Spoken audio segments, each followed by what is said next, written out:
Hello everyone, good morning, welcome back to my channel my simple lifestyle. আশা করি তোমরা সকলে ভালো আছো। আর এখন বাজে হলো গিয়ে 8:30। এখন আমার নতুন একটা ব্লগে তোমাদের সবাইকে অনেক স্বাগত। তো যারা যারা এখনও পর্যন্ত আমার পেজটা মানে ওয়াইটিটা সাবস্ক্রাইব করো, ঝটপট করে সাবস্ক্রাইব করে দাও তো।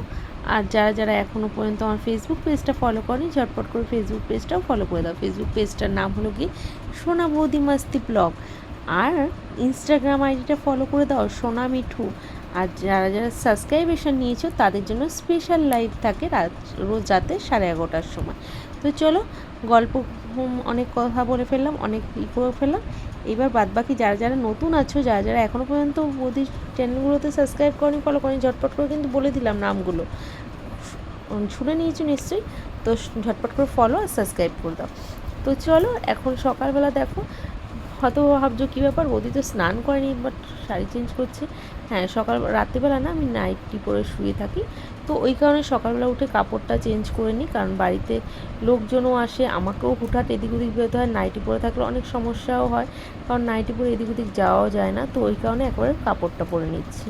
তো যাই হোক, এখন তো সকালবেলা অনেক কাজ আছে, বাসি কাজবাজ মোটামুটি সারা হয়ে গেছে। ওই নাইটিটা পরেই বাসন টাসন বাইরে মেজে টেজে বিছানাটা ঝাড় দেওয়া হয়ে গেছে। এখন শুধু ঘর ঝাড় দেওয়া বাকি আছে, জানো তো। তো ঘরটা ঝাড় দেবো, তার আগে ভাবলাম চলো জামা কাপড়টা, শাড়িটা চেঞ্জ করে নিই, কারণ আবার যাব এক জায়গায়।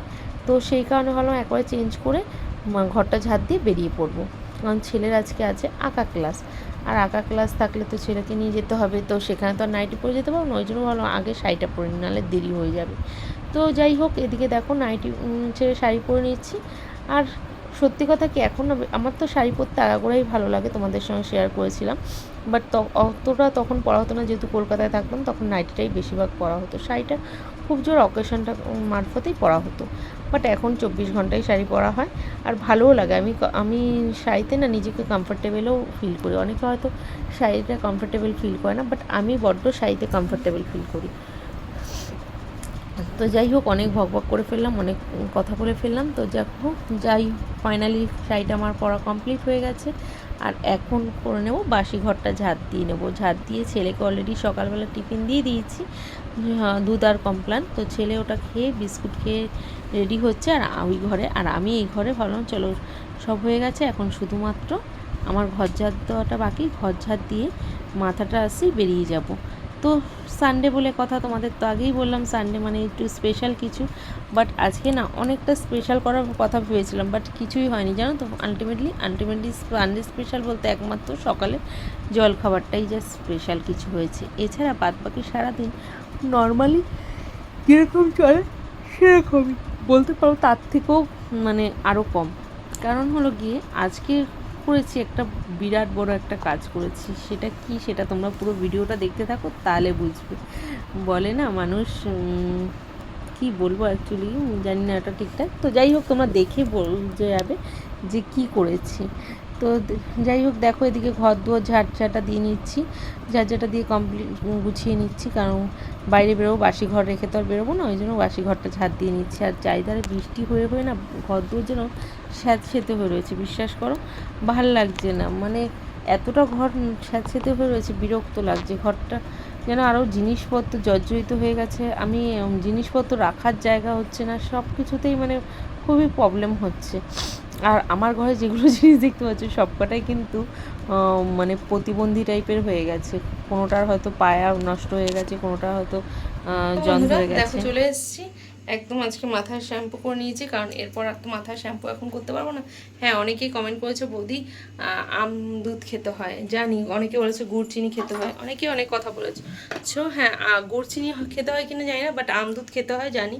বাট ঘরে আমার এই যে এক পিস আম পড়ে আছে, ঠিক আছে, দুধ নেই। তো দেখা যাক, বলেছি একজনকে দুধ দেওয়ার কথা, বিকেলবেলা যদি দুধ দেয় তাহলে সেই দুধ দিয়ে আম দিয়ে খাবো।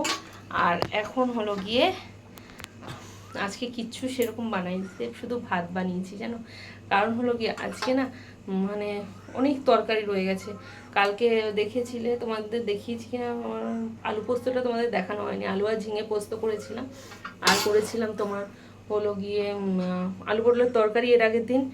আর পমফ্রেট মাছের ঝাল ছিল, মানে সর্ষে পোস্ত দিয়ে ঝাল করেছিলাম, তো সেটা রয়ে গেছে।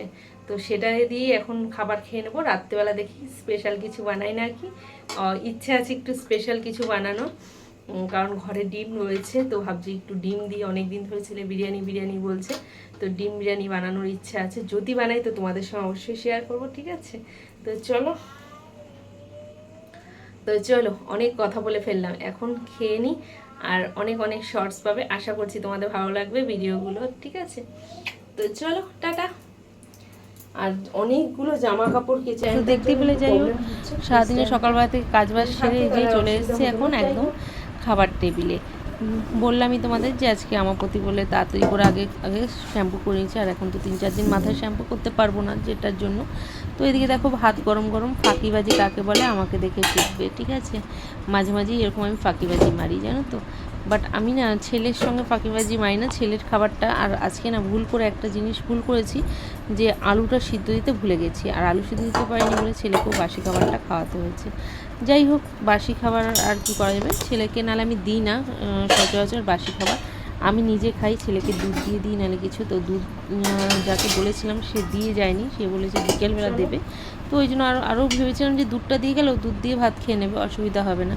বাট যাই হোক, এখন ছেলের জন্য আর আমার জন্য দুজনের জন্য ভাত বেড়ে নিচ্ছি। দেখো ফাঁকিবাজ এই কারণে বললাম, কারণ আজকে টোটালটাই মানে বাসি খাবার দিয়ে দুপুরের লাঞ্চটা কমপ্লিট করবো, ওই কারণে তোমাদের সাথে বললাম ফাঁকিবাজি কাকে বলে আমাকে দেখে মাঝে মাঝে শিখতে পারো। আমি কিন্তু বড্ড ফাঁকিবাজি মারি মাঝে মাঝে, সবসময় তো একঘেয়েমি হয়ে যায়। আর সত্যি কথা কী বলতো, তোমাদের দাদাভাই এই কদিন বাড়ি ছিল, তো এনার যদি রান্না করতাম, আর একার জন্য তো একদমই ইচ্ছে করে না রান্না করতে। ছেলে আর আমার খাবার, ছেলে তো যাই হোক স্কুলে চলে যায়, আমার যে কোনো রকমভাবে হলেই চলে যায়। আর সেই জন্যই না তরকারি দেখা এত বেঁচে গেছে। তোমার দাদাভাই থাকলে কিন্তু তরকারি এক ফোঁটাও বাঁচে না, কারণ ও সবজিটা বেশি পরিমাণে খায়। তো যাই হোক, খাওয়া দাওয়া করে একটু শুয়েছিলাম সন্ধ্যাবেলা, এখন বাজে 6টা প্রায়। তো এখন দুধ দিয়ে গেছে, আর আমি ভাবলাম দুধ হয়তো দেবে না, সেই জন্য আমিও বাজারে গিয়েছিলাম বাজার করতে। আজকে যেহেতু সানডে, তোমরা সকল লোকেই জানো যে আমাদের হাট বসে, তো হাটের থেকে বাজার টাজার নিয়ে আসার সময় 1 প্যাকেট দুধ নিয়ে এসেছিলাম। তো দেখো ছেলেকে, তারপর এসে দেখছি দুধ দিয়ে গেছে। যাই হোক, ছেলেকে দুধটা দিয়ে দিলাম কমপ্লান দিয়ে, আর আমি একটু, তো চা না হলে তো আমার চলেই না। যাই হয়ে যাক, দুনিয়া এদিক থেকে ওদিক হয়ে যায়, কিন্তু আমার চা খাওয়া বন্ধ হবে না। এত গরমের মধ্যেও, গরমে না পুরো একদম ঘেমে জল হয়ে গেছি, কিন্তু আজকের চাটা না বিশ্বাস করো দুর্দান্ত হয়েছিল, একদম কড়া করে চা করেছিলাম, একদম মানে চাটা খেয়েই সঙ্গে সঙ্গে মাথার যন্ত্রণাটা কমে গেছে। তোমাদের সঙ্গে একটা রহস্যের কথা বলি, জানো তো, দুপুরবেলা একটু শুয়েছিলাম, আমি ঘুমের ঘুরে দেখতে পাচ্ছি যে আমার যেন মাথা যন্ত্রণা করছে, আমাকে যেন বলছে চা না খেলে, নিজেকে বলছে যে চা খেতে হবে, না হলে কিন্তু আমার মাথা যন্ত্রণাটা কমবে না। এরকম কারা কারা আছে চা প্রেমী বলো তো আমার মতন। তো যাই হোক, এদিকে ছেলেকে দিয়ে দিলাম ছেলের খাবার, আর আমি নিয়ে নিলাম আমার চা। তো চায়ের সঙ্গে একটু বিস্কুট না হলে তো চলে না, তো সেটাই খুঁজছিলাম। আর কাপগুলো না সব ফেটে ফেটে গেছে, চীনামাটির কাপগুলো, কাচের কাপগুলো ভালো আছে। আর ওই জন্য বিস্কুট খুঁজছিলাম, নোনতা বিস্কুট, বাট দেখলাম নোনতা বিস্কুটটা আলটিমেটলি শেষ হয়ে গেছে। তো যাই হোক, যেটা আছে সেটাই, মেরি বিস্কুট আছে, মেরি বিস্কুটটা ছেলের জন্য নিয়ে আসি, আমার জন্য নোনতা বিস্কুট নিই। চায়ের সঙ্গে নোনতাটা বেশি ভালো লাগে আমার, এমন কোনো ব্যাপার না যে সবই আমি খাই, সব ধরনের বিস্কুট, নোনতা বলো চা, এমনি শুধু চাও খাই, কোনো ব্যাপার হয় না। তো ভাবলাম সন্ধ্যাবেলা একটু চা, দুটো বিস্কুট দিয়ে চাটা খাই। চাটা খেয়ে নিই, পরে আবার দেখা হচ্ছে তোমাদের সাথে, অনেক গল্প হবে। এখন মজা করে চাটা খেয়ে নিই। তো ওইদিকে দেখো চাটা খেয়ে আবার নিজের কর্মস্থলে ব্যস্ত হয়ে গেছি। এই যে সংসারের যাবতীয় বাসন টাসন মেজে রেখে দিয়েছিলাম, সেগুলো সব যে যার জায়গা মতন বসিয়ে দিচ্ছি। সবাই কি সবার জায়গা মতন থাকলে দেখতেও সুন্দর লাগে, আর ঘরটাও বেশ পরিষ্কার লাগে। তো যাই হোক, যে যার জায়গায় চলে যাচ্ছে গন্তব্যস্থলে, আর আমিও আমার গন্তব্যস্থলে চলে যাব, মানে আমার কাজের জায়গায়। তো এদিকে দেখো বাসনগুলো গুছিয়ে রেখে দিচ্ছি, একটা জায়গায় গুছিয়ে রাখলে না সকালবেলা সুবিধা হয়। তো আর কি বাজার করে নিয়ে এসেছি সেটাই তোমাদের সঙ্গে শেয়ার করছিলাম। ঝিঙে নিয়ে এসেছি, পটল নিয়ে এসেছি, টমেটো নিয়ে এসেছি, কাঁচা লঙ্কা নিয়ে এসেছি, আর মিষ্টি কুমড়ো। হ্যাঁ, এগুলোই ঝুড়ির মধ্যে সাজিয়ে নিচ্ছিলাম। দেখো, কারণ পটল ভাজাটা খেতে আমার ছেলে ভালোবাসে, আর আমি পটলটা আমার খুব ফেভারিট। আর ঝিঙেগুলো এত কচি, মানে তরতাজা দেখে না আর লোভ সামলাতে পারলাম না। এই গরমে ঝিঙে, ঢ্যাঁড়স এগুলো খেলে না শরীরটাও বেশ ভালো থাকে। আর এই দেখতে পাচ্ছ কতটা কুমড়ো নিয়ে এসেছি, বললাম অল্প দিতে, লোকটা বললো দিদি ভাই কুমড়োটা নিয়ে যাও, খুব ভালো। তো আমিও আর না করলাম না, আমি কুমড়ো প্রেমী, জানো তো, আমি কুমড়ো সবজির মধ্যে কুমড়োটা বড্ড ভালো খাই। আর এদিকে দেখো কিছু শুকিয়ে গেছে কাঁচা লঙ্কাগুলো, আর কিছু কাঁচা লঙ্কা ভালো আছে। তো আজকে না চালানি লঙ্কা আনলেই না বড্ড মানে পচে যাচ্ছে বর্ষার, আর টাটকা গাছের লঙ্কা আনলে সেগুলো ভালো থাকছে। তো আমি আজকে না সেটাই করেছি, চালানি লঙ্কা পেয়েছিলাম, দামও কম ছিল, বাট নিইনি। গাছে একজন আমাদের এখানে তো বেশিরভাগ চাষিরাই মাল মানে বিক্রি করে, তো সেই চাষির কাছ থেকে একদম টাটকা গাছের লঙ্কা নিয়ে এসছে। আর বিশ্বাস করো লঙ্কাগুলো দুর্দান্ত ঝাল ছিল, স্মেলেই বোঝা যাচ্ছিলো যে প্রচণ্ড ঝাল হবে। তো যাই হোক, লঙ্কা নিয়ে এসেছি আর টমেটম নিয়ে এসেছি, সেটাই আবার একটা ঝুড়ির মধ্যে ঢেলে নিলাম। টমেটমটা মাঝে মাঝে দু একটা তরকারিতে দিলে না বেশ ভালো লাগে খেতে, সব রকমের তরকারিতে না দু একটা তরকারিতে দিলে বেশ ভালো লাগে খেতে। আর এদিকে দেখো কটা রসুন রেখে দিচ্ছি, কারণ পাশের বাড়ির এক জায়ের থেকে রসুন নিয়েছিলাম সেদিনকে, আমার ছিল না বলে, তো সের জন্যই ওর জন্য আলাদা করে রেখে দিলাম, আর বাদ বাকিটা আমার নিজের জায়গায় রেখে দিলাম। তো যাই হোক, মোটামুটি ঘর গোছানো কমপ্লিট। আর তোমাদের আজকের ভিডিওটা কেমন লাগলো অবশ্যই কমেন্ট করে জানাতে কেউ ভুলবে না। টাটা, বাই বাই, সবাই ভালো থেকো, আর নেক্সট ব্লগের জন্য অপেক্ষা করো।